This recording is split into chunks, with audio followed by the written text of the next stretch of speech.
అది ఇది అంటావేంటి దివ్యాంక? మాట్లాడు. నువ్వు తన ఫ్రెండ్ అని నమ్మి నీకోసం తన కుటుంబాన్ని ఎన్నోసార్లు మోసం చేసినా నిషిక అడుగుతుంది. నువ్వు ఇంట్లో ఏం చేస్తున్నావో చెప్పు. పోనీ నేను చెప్పాలా? నిషిక ఆ రోజు రోడ్డు మీద నిన్ను వదిలేసి మా అక్కతో వచ్చేసింది. ఆ తర్వాత నీ కెమెరాలు వెనక్కి కూడా ఇప్పించలేదు. యువరాజ్ ఆఫీస్లో జాయిన్ అయినప్పటి నుంచి నిన్ను అస్సలు పట్టించుకోలేదు. అందుకే నువ్వు పగ పెంచుకుని నిషిక మీద రివెంజ్ తీర్చుకోవడానికి ఈ సోనీని యువరాజ్కి దగ్గర అవ్వమని చెప్పి నిషిక కాపురాన్ని కూల్చి పగ తీర్చుకుందామనుకున్నావు, అంతేనా? జరిగింది నువ్వు జరిపించాలనుకుంటుంది ఇదే కదా? లేదా ఇంకేదైనా మిస్ అయిందా?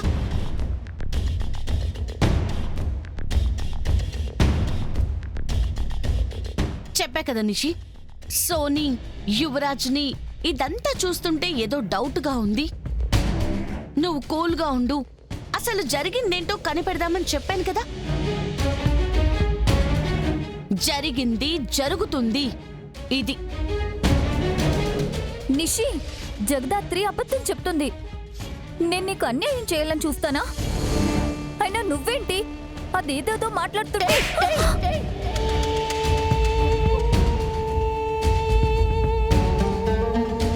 అది ఇది ఏంటి దివ్యాంక? మా అక్క పేరు జగదాత్రి. మళ్ళీ చెప్తున్నాను, గుర్తుపెట్టుకో. మా అక్క గురించి మాట్లాడేటప్పుడు మాటలో మర్యాద ఉండాలి, లేదంటే నేను చూస్తూ ఊరుకోను.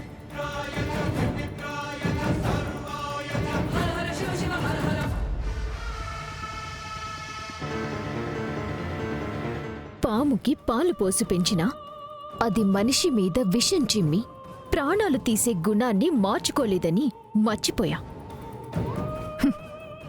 నీలాంటి దానితో ఫ్రెండ్షిప్ చేశా. నాకు కావాల్సిందే.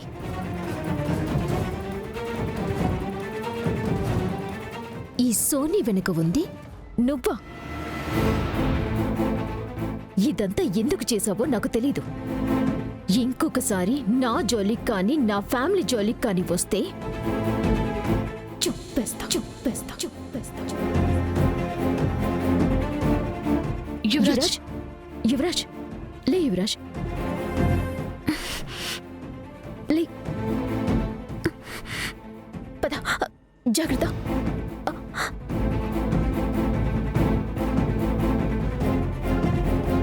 అంతా బానే మేనేజ్ చేసావు, కానీ నువ్విక్కడున్నావని నేనెలా కనిపెట్టానన్న డౌట్ రావట్లేదా దివ్యాంక నీకు? ఎలా కనిపెట్టావు? నీ వల్లనే కనిపెట్టాను. ఇంటి వెనక సైడ్ నీ కారుంది. అప్పుడే మాకు డౌట్ మొదలైంది. లోపలికొచ్చి చూశాను, బ్యాక్ సైడ్ డోర్ కూడా ఓపెన్ గా ఉంది. ఇలా ఇక్కడికొచ్చాక ఆ డోర్లో నుంచి మనిషి షాడో కనిపించింది. ఇవే నిన్ను పట్టించాయి. ఇవాళ నువ్విక్కడ లేకపోయింటే అసలు ఈ సోనీ ఎవరు, ఎందుకు యువరాజ్కి దగ్గర అవుతుందో అర్థం కాక మేము చాలా టైమే వేస్ట్ చేసుకునేవాళ్ళం. థ్యాంక్స్ దివ్యాంక, ఇదంతా నీ ప్లాన్. సోనీ నీ మనిషి అని తెలిసేలా చేసినందుకు.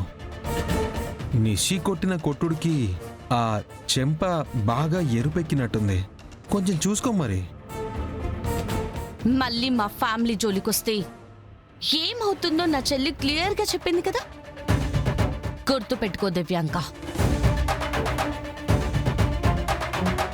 యువరాజ్ని నిష్కాని విడగొట్టాలనుకుంటే జగదాత్రి నిష్క కలిసిపోయారేంటి?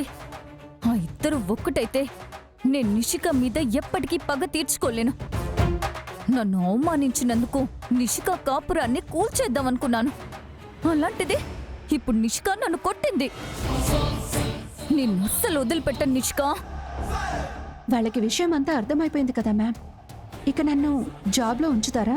ఇప్పుడు నేను ఆలోచించాల్సింది అది కాదు సోనీ. ముందు నిషికాని జగదాత్రిని ఎలా మళ్ళీ విడగొట్టాలో ఆలోచించాలి.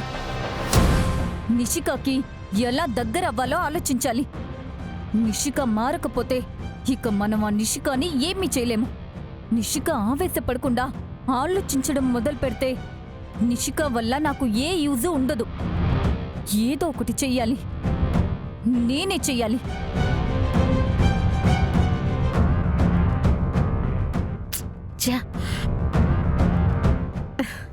అయ్యో, వీళ్ళంతా అబ్బోడిని తీసుకొని వస్తామని పోయి శానా సేపు అయి ఉండాది, ఇంకా రాలేదు. అన్నాలు తిన్న టైం అయిపోయి ఉండాది.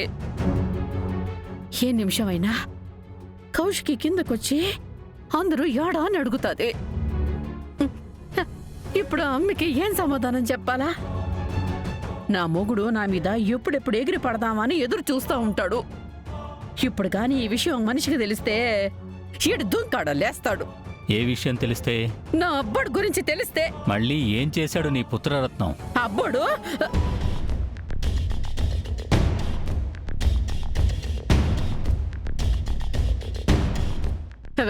బో, నువ్వా? అమ్మి, మీరెప్పుడొచ్చుండారు? మీలో మీరు మాట్లాడుకుంటూ టెన్షన్ పడుతున్నప్పుడే వచ్చాం పిన్ని. అంటే మొత్తం ఇన్నారా? అబ్బోడిని తీసుకొని వచ్చేదానికి నిషిక వెనకాల జగదాత్రి కేతారు పోయి ఉండారన్నది ఇనేస్తుండారా? యువరాజ్ని తీసుకుని రావడానికి వెళ్ళారా? అసలు యువరాజ్ ఎక్కడికి వెళ్ళాడు? అదేందమ్మీ తెలియనట్టు అడుగుతా ఉండవు?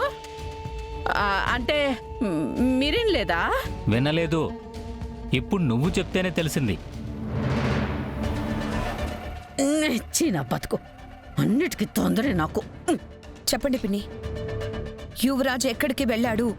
అది అమ్మీ, ఇందాక మేము హాల్లో నిషిక అబ్బోడు కోసం ఎదురు చూస్తా ఉంటే ఆ, నువ్వెంత లాగ్ చేసి చెప్పినా నీ కొడుకు చేసిన తప్పుని కౌశికి కనిపెట్టేస్తుందిలే గాని ముందు విజ్ఞాన ప్రదర్శన చేయకుండా విషయం ఏంటో చెప్పు.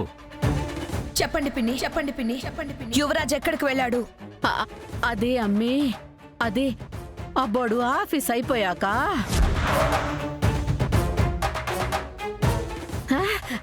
అదిగో అబ్బోడోళ్ళు వచ్చేసినట్టుండారు. ఇక మీరేం టెన్షన్ పడాల్సిన అవసరం లేదులే. అంతా ఎంకన్న స్వామి దయ. అబ్బోడు ఇంటికి వచ్చేసుండాడు.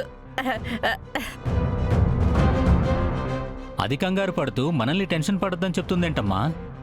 యువరాజ్ ఆఫీస్ అయ్యాక ఎక్కడికో వెళ్ళాడు. అది మనకు తెలియకూడదని పిన్ని ట్రై చేస్తుంది బాబాయ్. లోపలికి వస్తాడు కదా, ఎక్కడికి వెళ్ళాడో ఇంతసేపు ఏం చేశాడో కనుక్కుందాం. ఏందమ్మీ అడిగిపోయి అబ్బోడిని తీసుకొచ్చేదానికి ఏటికి ఎంత టైం పట్టుండాది? ఈడ కౌశికి ఆయన ఎంత రచ్చ చేస్తా ఉండారో తెలిసినా? పిన్ని, అక్కడ ఎంత పెద్ద గొడవ జరిగిందో మీకు తెలీదు. తెలుసుకోవాలని కూడా లేదు. మీరు కూడా ఎవరికి ఏం చెప్పబాకండి. అసలే కౌశికి ఏం జరుగుండాదో తెలుసుకునేదానికి ఎదురు చూస్తా ఉండది.